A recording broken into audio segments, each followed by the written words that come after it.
It's a very simple recipe. Take 2 wheels, add the 2 most famous names in motorcycling, sprinkle in a little history, and you have the Harley-Davidson Museum, the site of this week's edition of Topcoat's Magnificent Machines.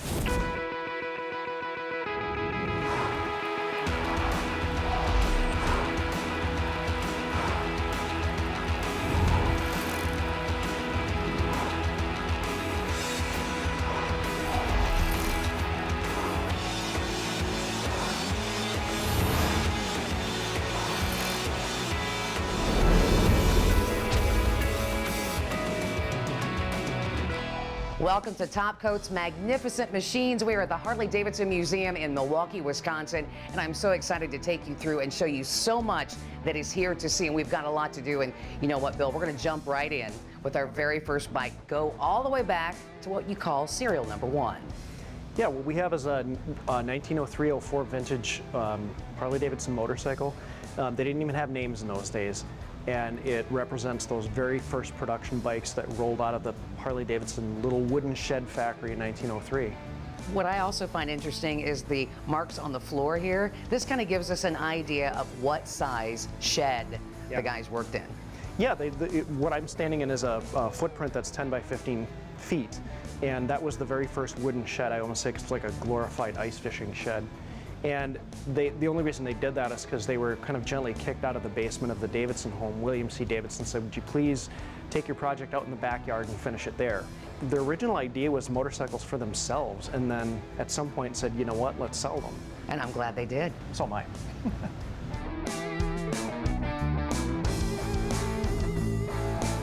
Now we're to 1907, which was a huge year for the company. They incorporated. They also went to their very first auto show to try to get dealers for their Harley-Davidson motorcycles, even offering an incentive for every 5th bike ordered.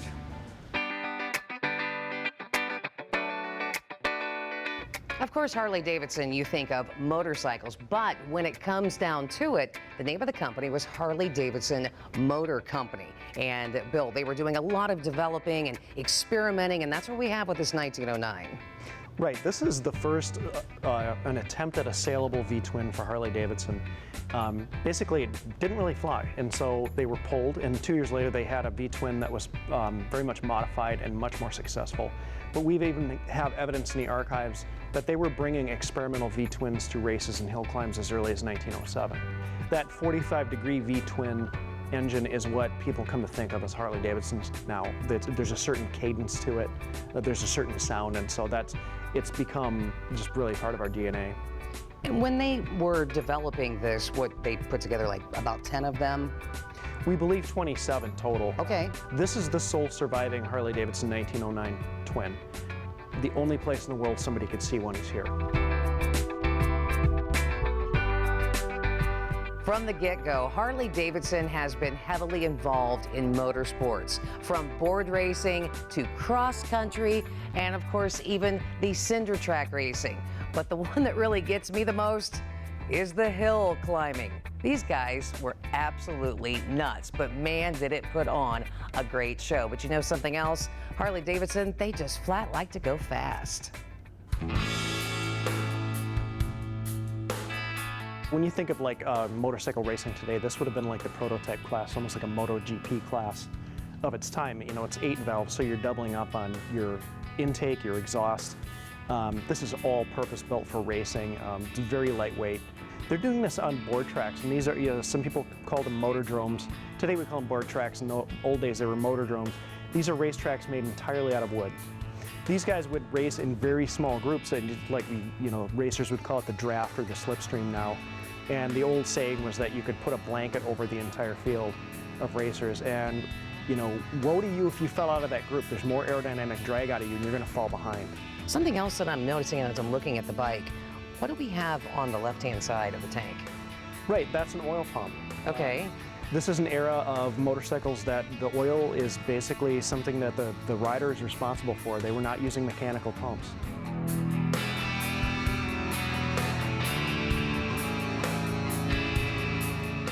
We're just getting started on the history of Harley-Davidson, and when we return, we'll see how the company brought some color to the drab days of the Depression. Top Coat's Magnificent Machines will be back in a moment.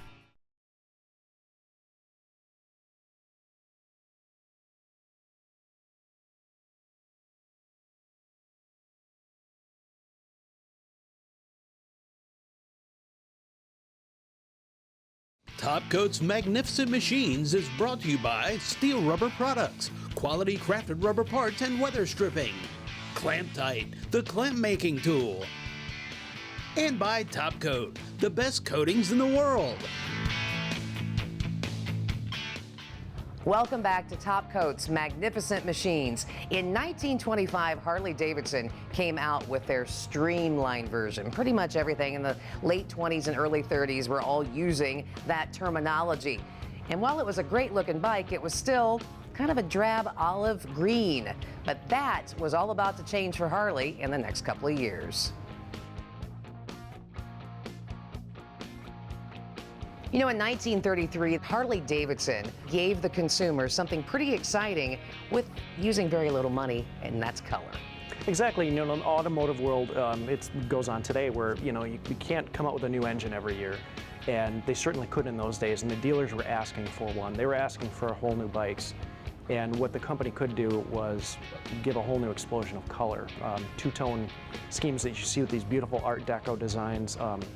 Hand striping, which just amazes me. The Harley's paint department had hand stripers, and it worked. I mean, there was motorcycle companies closing their doors at this time. It's really the low point of the Great Depression, but it ends up where Harley becomes thought of more as a styling leader. In 1936, the Harley-Davidson EL was out, and this is where the knucklehead came from, but Harley-Davidson didn't call it the knucklehead. No, as a matter of fact, in later years, it was custom builders and chopper builders that started applying nicknames to Harley engines. So it's funny, in later years when Harley actually tried to nickname its own engines, it didn't take. It's one of those things that, like, it only works when the customers own it. Yeah, and then it just catches on like wildfire. This bike almost wasn't released. Exactly. Within a very short time before its launch, there was discussion of at least shelving the project. And had Harley not come out with this bike, history might have played out very differently, because this is really a foundational motorcycle for us. And so many motorcycles that even are built out of Harley-Davidson factories today borrow something from this bike. This is also, you know, when I think about riding my Harley, I look right down on top of the tank, and there it tells me everything that's going on, my speed, everything else. That was new for this year. Exactly, the dashboard. I mean, we call it the dashboard, but the instrumentation, which they started styling things like that previously maybe no styling thought was given to it at all. So it didn't have to just work, it had to look halfway decent.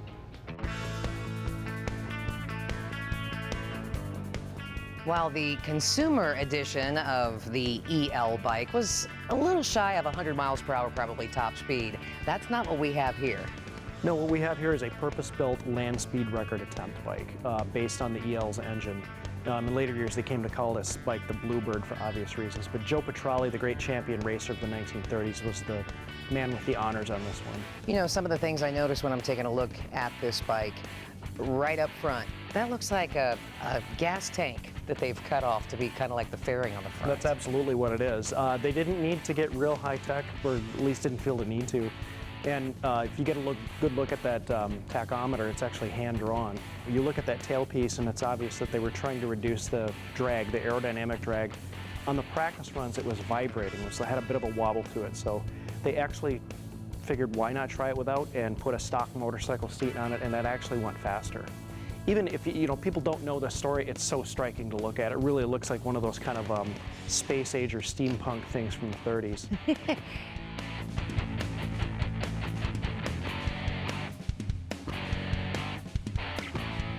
From the racetracks where it's fun to a very useful tool out of the field, Harley-Davidson was really beginning to make a name for themselves, just like with this 1936 model that we see that still had the flathead in it, not quite the knucklehead yet, but that, of course, would all change. What would also change was when the war came around and Harley stepped up to bat. During World War II, you know, a lot of manufacturing companies were being retooled. They had to make products that were completely different than what they were set up to do. But that's not the case with Harley-Davidson. And that's what we have here with this WLA. This bike, I mean, you guys made a bazillion of them for the Army. Yes, Harley-Davidson's production really ramped up during World War II, and they came out with the WLA, which is the mainstay military bike. It's not the only military bike that Harley made, but at least 70,000 of these came out. And that doesn't even count some of the, like I mentioned, the lesser known bikes from that period. Military contracting is always very, very specific, like the blackout lighting, so to speak. So when a soldier's riding at night, the last thing he wants to do is advertise that he's there. We've also got a couple other ones. One of them's the XS. Right, the XS is a sidecar version of the XA model, which basically was like a BMW type knockoff. But the XS is so rare, it's believed only 3 were even built just for the Army to evaluate them for possible use, and then that project was dropped. So if you come here and see the XS, you're seeing the only one left. Wow, and that's not the only one. There was another one as well that was actually more like a patrol type bike, and there were only 40 of those made. Right, the U.S. Navy Shore Patrol bikes. And again, there's some level of adaptation from civilian models with that, like you had with the WLA. In fact, there was a civilian bike, the WL, and then the A just added the Army version, the adaptation.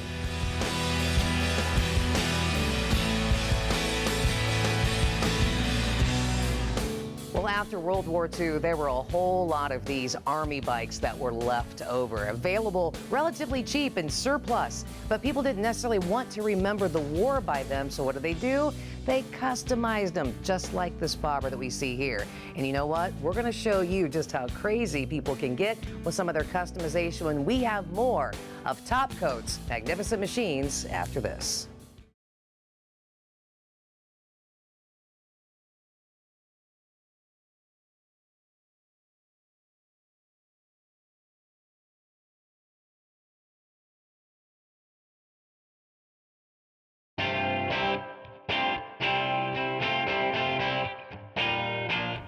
Welcome back to Top Coat's Magnificent Machines as we continue our visit here in Milwaukee, Wisconsin at the Harley-Davidson Museum. And Jim, you've got such a collection here. This has got to be quite the fun job for you. Yeah, it's actually not my collection. It's the Harley-Davidson Archives collection, but it is incredible. It's unparalleled, I think, not only in the motorcycle world, but for any major manufacturer to have such a comprehensive record of their accomplishments is, to my knowledge, unique. We're on the first floor right now, but there are 2 floors here. The majority of the motorcycles, very close to almost all of them, are unrestored, and that means a lot to you guys. Yeah, well, that's what makes the collection truly unique. Aside from the fact that it was actually the Harley-Davidson founders that sort of set those bikes aside when they were new. They've been moved around a lot, so some of them, though it's all original paint, there's a dent somewhere, it fell over or something. But they have life stories. That's part of the story. Absolutely.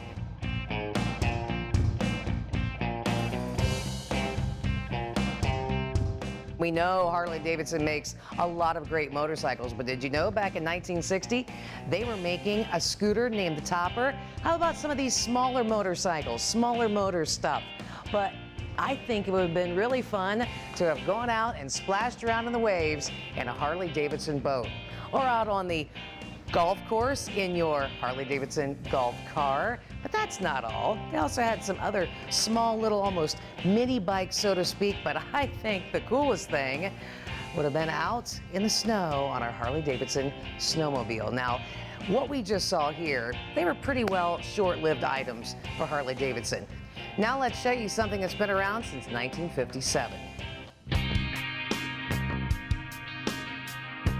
Jim, my very first bike was a Sportster. This is what? The longest continuously made model for Harley-Davidson. It was a lot of people's first bikes. A lot of people they loved the thing. This is probably one of the most customized bikes, and part of it because it's been around so many years. It's an eminently customizable bike, particularly in the 60s when, the chopper movement really kind of picked up. And people wanted a lighter, go fast bike. which you could do that with the Sportster. Yeah, and it's a light vehicle with a powerful engine, and it's had an amazing resurgence, in the last 10 years. I think it's not like it's old now and people don't care about it. This is one of our most popular models right now.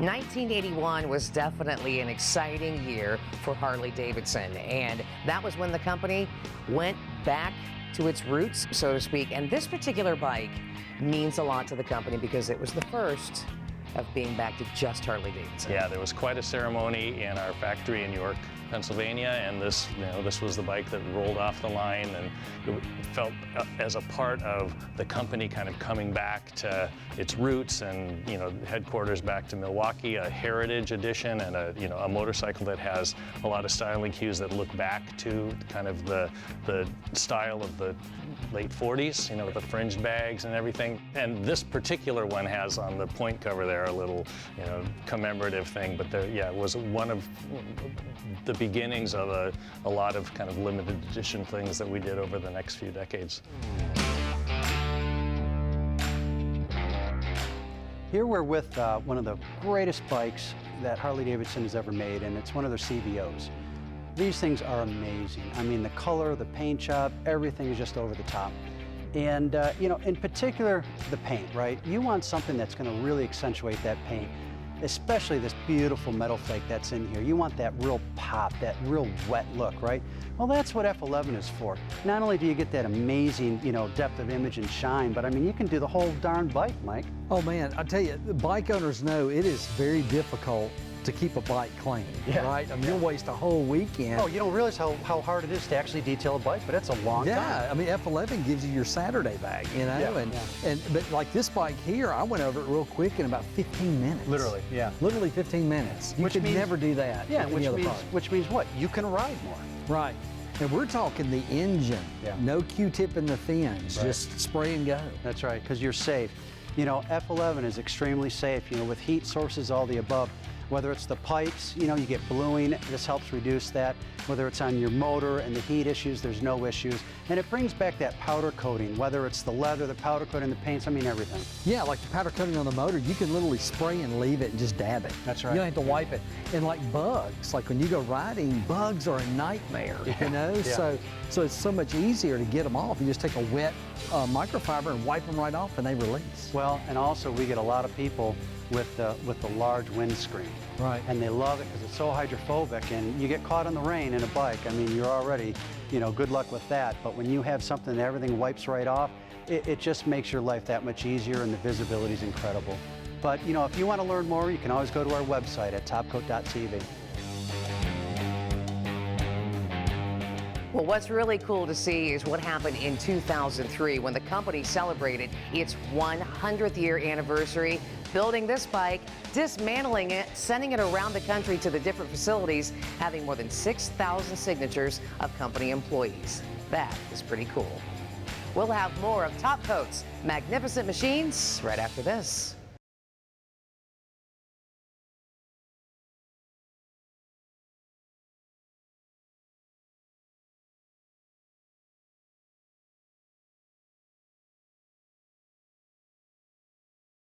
Top Coat's Magnificent Machines is brought to you by Brothers Truck Parts, your #1 source for 1947 to 87 Chevy and GMC truck restoration. AP Laser, leading the way. And by Top Coat, make life easier. Welcome back to Top Coat's Magnificent Machines as we continue our visit at the Harley-Davidson Museum in Milwaukee, Wisconsin. Now, you're probably wondering why I'm standing in front of a bike that looks like we already looked at it before, but it's not. This is a 2008 Harley-Davidson Crossbones model that was made for the movie Captain America. They needed one like this, though, and a newer model because it was going to be going through a whole lot of stunts. From Hollywood to one of the greatest entertainers of all time, Elvis Presley. But he wasn't there yet. purchasing this bike right around his 21st birthday back in 1957, right around the time that he had recorded Heartbreak Hotel, but it wasn't a hit yet. So when Elvis purchased this bike for $903, he had to go on a payment plan for $50 a month.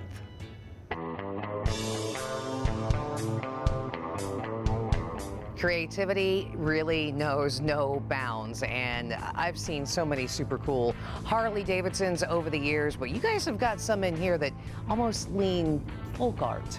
Yeah. I mean, this is for many people, you know, a canvas for personal expression. It's one of the amazing things about Harley-Davidson's I actually asked Willie G. Davidson, who designed so many of these bikes, like, what do you think about, you spend all of this time designing what you think is a beautiful bike, and then somebody buys it and they change it. And he's like, I think it's great. You know? Sure. This was, you know, this one, the bike itself is not so customized. It's just everything that's been added. What about King Kong? There's a Radio Shack radio on the thing from the 70s, so having started all the way back then, and you know, there's scuba tanks for the air horns, and you know, doorknobs and caddy tail lights, and like you said, you know, it's 2 knucklehead engines running through one primary electric start, years before Harley had an electric start, because you can never kick that thing over. It's a real marvel of engineering, in addition to being quite an aesthetic statement. Time now for Top Coat's Top Pick. And this week, that honor goes to this 2004 Harley Night Train. Now, it looks a little rough, but that's because it survived a 4,000-mile trans-Pacific crossing inside a shipping container following the 2011 Japanese earthquake and tsunami. For more than a year, the bike rode the current from Japan all the way to British Columbia, and it's been left in its salty and sandy condition at the request of its Japanese owner. Well, that's all the time that we have for this week's Top Coats Magnificent Machines. We'll see you again next week.